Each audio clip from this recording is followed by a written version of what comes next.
Hi, in this video we will talk about Git and we will get to know Git and its basics. So before we start this video, just make sure you have Git installed. Just in your terminal type git -- version, and if you are on Windows, use git bash for this tutorial. So as you can see, I have a list of definitions here, so I will go one by one explaining things. So first we have what is Git and why would someone use it.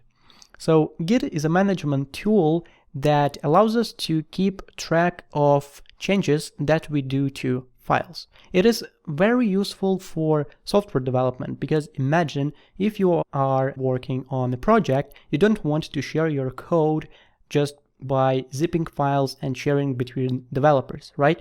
So you need to somehow also keep track of changes that you made to your code, maybe to put different versions of the code, and also if we have multiple environments and versions, for example, like production version, development version, and stage version. So all of that is managed by Git. So this is a must when it comes to software development. Then we have what is GitHub and GitLab. Well, if you create a new Git project, you need to somehow share it between other developers. Again, to share it, we need to ensure that all developers have access to the same code base, and services like GitHub and GitLab allows us to publish or deploy our Git projects so limited number of users can have access to it.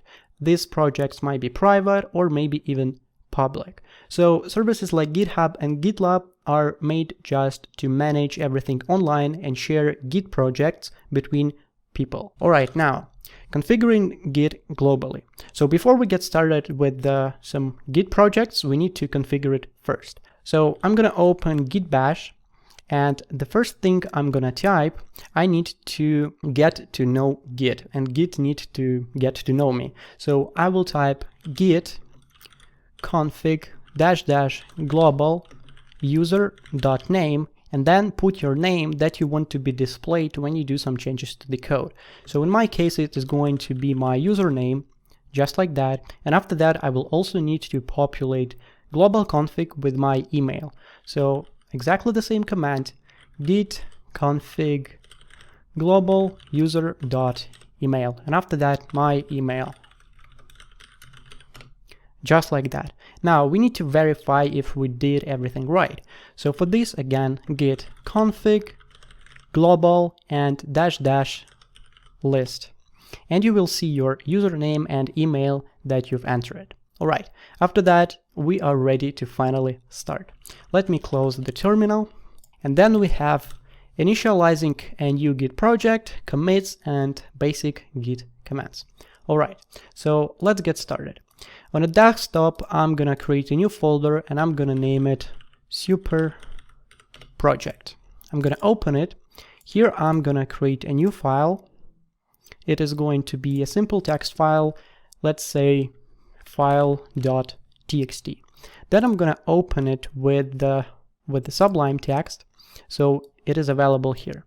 And also I want to open my terminal inside this folder. So I'm gonna do git bash, and whoops, it is here.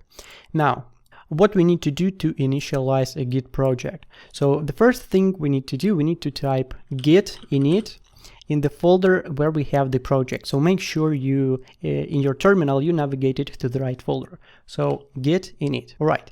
After that, you will see that string master appeared in your terminal. That's totally fine. We will talk about that later. Don't focus on that right now. Right now, we initialized a new Git project.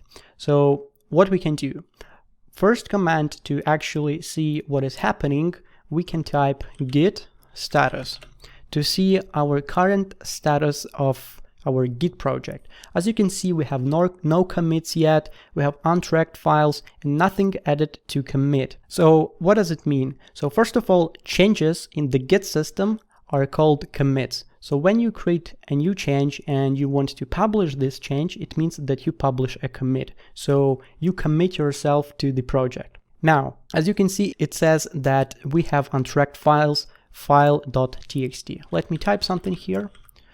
And what does it mean that it is untracked? So when we are working with Git and we have files inside the Git folder, it doesn't necessarily mean that all files inside this folder are managed by Git. So to add these files to the Git system so they are managed, we need to add them to Git system. We need to add them to the stage state and then commit them to our project. So to commit all files inside our folder, we need to type git add and dot. Dot means that we want to refer to all files inside this folder. So when I type this, and now if I type git status, I can see that no commits yet, changes to be committed. All right, now our file.txt is recognized by the Git system. However, it is not part of our system yet. So what we need to do, we need to commit our change to the Git project. Right now, what we did by typing git add command, we added our files to the stage state. Stage state is this, let's say, middleware stage when we just unsure about our commits yet, but we want them to be recognized by the Git system. So now to commit the actual file, to commit the actual changes that we made to the code to our files, we need to type git commit -m. It stands for message, and then we need to type the commit command. So what things we did with this command? So let's say created file.txt, something like this. Then I'm gonna hit enter, and as you can see, one file changed, one insertion. Now if I type git status, I see that nothing to commit, working tree clean, and that's fine. Now the next command for you to learn is git log. So git log is basically showing us all commits, all our changes inside our project. So if I hit enter, I'm gonna see that, okay, I have one commit here, created file.txt, date, author, the same credentials that we entered right before we created the project, and then the commit hash. And it says head on the master branch, but don't focus on that right now. We're gonna touch it as well. So that's it. So we made our first commit. That's fine. Now let's go even further and modify our file again. So if I change anything, indentation, anything inside our file, or maybe I want to create a new file, let's say new file.txt, and leave it empty, and if I go back to my terminal and I type git status, I'll see that now I have one file modified, which is file.txt, and this file is tracked by Git because it is already in the Git system. And as you can see, again, I have untracked file, which is new file.txt. That's because this is a new file and it hasn't been added to the Git system. So again, that's fine. We need to do exactly the same thing as before. We need to first type git add dot, and it will add all files in our folder to the stage state. After that, we need to commit our changes. So we're gonna type git commit -m. We will put our commit message. So it is going to be, let's say, edit some changes. Let's not focus on that too much. As you can see, everything has been inserted. Nice. If I type git log again for the history, now I can see that, all right, now I have two commits, and I can see my previous commit as well as the new commit. All right, so that's fine. We know how to work with basic commands, and that's it. If you are working on a project, that's the basic thing to do when you want to just keep track of things. Now, let's move on and let's see what do we have on the agenda. We covered how we can initialize a new Git project. We know how to make commits with the git commit command, and also basic Git commands just to create project, to view the history, etc. By the way, if you, let's say, have 20 commits or 100 commits, you don't want to show all of them, right? With git log command, it will show you all commits in your project. To restrict how many last commits you want to view, you can type git log -n for number, and then the number of latest commits. For example, I want to view the latest commit. So as you can see, it is going to show me my last commit. All right, now let's move on. And what do we have here? We have uploading newly created Git project to GitHub and cache credentials. All right, so now that we have this project in our machine locally, and we want, let's say, to share it with other developers so they can also make changes to this code, I don't know, modify files or create their own files, you know, just to commit themselves to the project. So let's open GitHub, and if you haven't created an account yet, so just please create one. It is very simple, nothing too special. After that, just go to your profile and you will end up on this page. What we need to do to upload our project to GitHub, we need to first create a new repository. So first of all, what is a repository? Repository is just another name for a project, but on GitHub. So if we click on this plus button on the top right and click new repository, we can create a new repository, and let's name it my some project, something like that.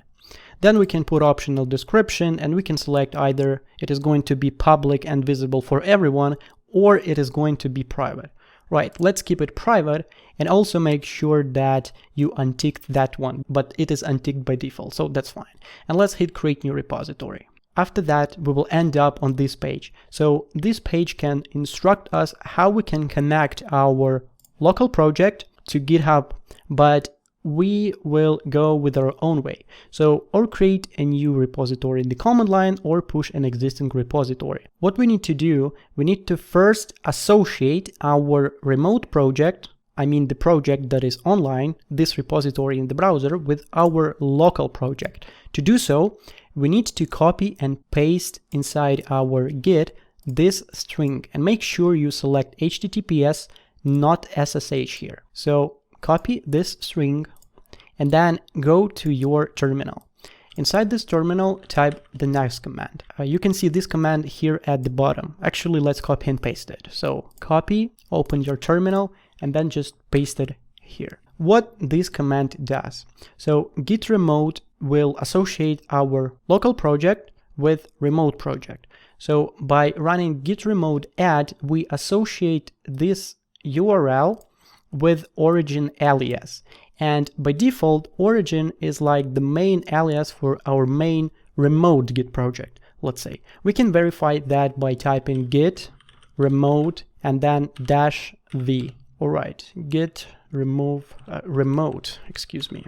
And as you can see now, we can see that we have origin with this URL. So it means that our local repository knows about our remote project. So now the only thing for us is left is to push our changes online. So what we need to do, we need to type git push, then we need to specify the alias that we have for this remote project. So we added origin, so we put git push origin, and then we need to specify the branch what we want to deploy. Since we don't know about branches yet, just type master. This is the main branch when it comes to Git. If I hit enter, it will deploy my project online. And as you can see, everything's fine. However, because you are new to GitHub, you will get the prompt window and it will ask you for your credentials. That's totally fine, and that's a totally normal thing. Just enter your GitHub username and password. However, it will ask you every time for your credentials because our local machine doesn't know about GitHub and GitHub doesn't know about us. That's why GitHub needs to authorize us, because we just making some changes to some repository. GitHub just wants to ensure that we are the right person to deploy. So we need to cache our credentials because we don't want to authorize ourselves every time when we deploy something, right? So what we need to do, we need to go to Google and then just type GitHub cache password. After that, go to the first URL and based on your OS, select the page. So it basically takes one or two commands. On Windows, it is just one command. So I'm gonna copy this, open my terminal, and then paste it here. Just like that. After that, next time when we will try deploy changes, everything will be cached. To verify that, you can type git config, then global and list, the same command that we used before. Now you will see that credential.helper and the credential helper that you are using based on your OS. So that's it. Now, if I refresh my project on GitHub, I will see that now it is deployed online and other people can view it too. So as you can see, now I see my latest commit here. I see how many minutes ago it has been committed, also the file name, and all other cool things like branches, commits, packages, releases, contributors. So if I click on commits, here I can view all my Git history, and if I click on one of the commits, I can see the exact changes that has been made on this particular commit. So this is very cool and this is very useful. What else do we have?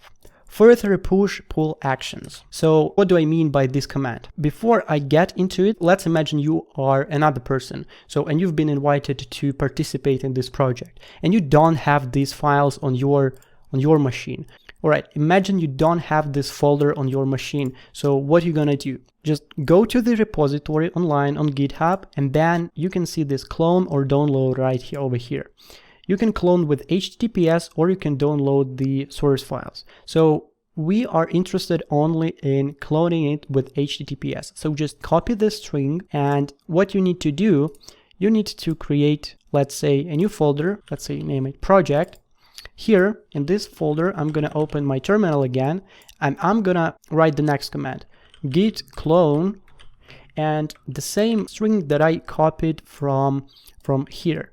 So let me run this command and let's see what is happening. Cloning into my some project. And if I look closely inside my folder, I can see that if I open this folder, now I have access to these files. So everything has been copied to my local machine. And if I go to this folder, I can see that master keyword here. It means that I also have Git inside this project initialized for me. So, and if I type git remote -v, I can see that I already have my project, my local project associated with the remote project. So that's it. That's how people share their code on GitHub, and that's how people work together. But there are tons of details and more things to do with GitHub, and I talk about branches. But this is our topic for the next video. In this video, I would like to also touch this thing that I didn't answer, what is further pull and push actions. So once you have your files locally, you need to ensure that you keep them online. So the changes you make locally, it doesn't mean that they are instantly updated online. Let me open this new file here, just like that, and I'm gonna do some changes. Save that file. So when I make some changes, they are only reflected locally. They are not published online. So again, if I type git status, I can see that this file has been modified. All right, I'm gonna write git add, then git commit, and specify a new commit message. It is going to be modified new file.txt, let's say something like that. After that, I can publish my changes back online again. So that you should do every time when you do changes to the code, so other people can see it, and you just want to make sure that this is online. Maybe you delete this folder or something accidentally happens, so you just want to make sure that everything is safe. So again, the same command, git push origin and the master branch. So git push origin master. If I hit enter, everything will be deployed. Yeah, as you can see, master to master. If I go back to the repository and refresh the page, as you can see, now I have 3 commits instead of 2. So modified new file.txt and the changes that have been made to file. One more thing, imagine that if 2 persons working on a project and one of the persons push changes online, just like we did, and other person have local changes, but this person doesn't have the latest commit from GitHub. Let's say online we have 4 commits, but inside my local project I have only 2 or 3 commits. I already have the project but not the latest updates. So to grab the latest updates from the project, the command is very similar to git push. It is git pull. So you have push to push your changes online, and you have git pull to pull your changes to your local machine. So git pull origin master. As you can see, everything is already up to date. That's because my local files are synchronized with my remote project. So everything is fine. So that's it. That's the very basic things how to work with Git. I guess it wasn't too complicated, but again, if you have any questions, I'm always there for you in the commentaries.